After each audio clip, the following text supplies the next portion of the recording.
absolutely love the show Survivor, and I win an absurd amount of bar trivia because of it. I also am overly competitive about most things, but two of the big ones is bananagrams and skee ball. I think that most of my family and friends loathe how competitive and how much I bring bananagrams everywhere I go. Next slide, Veronica. So our young athletes, I know I am very biased, but I think it is the best and most joyous program that we offer here at Special Olympics. It's a gross motor sport and play program for children with and without intellectual disabilities. And that's the beauty right there, is that this program was founded in inclusion. We are able to service children ages 2 to 7. We do it one of 3 ways, which we'll get into in a little bit.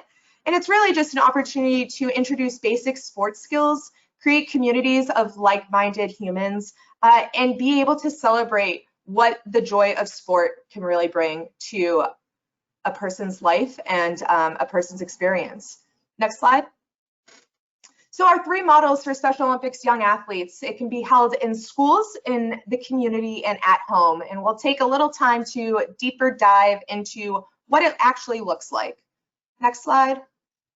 So our young athletes in schools is probably our most successful version of young athletes thus far. Currently over the state of Maryland, we're in 95 elementary schools covering nearly 300 classrooms of utter inclusion, and we're servicing 3,748 students. And when we say students, that is going to be students with IEPs and general education students. It is total inclusion. Next slide. We also have our young athletes in the community. If you look at this map right here, every county that has a star is able to run a community-based young athletes program utilizing volunteers and really amazing individuals that care about the movement and success of our future champions.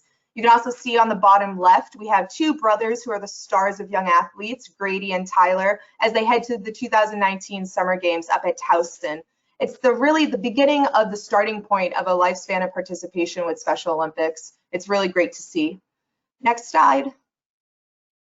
And this is where we're focusing a lot of our efforts right now with COVID-19, young athletes in the home.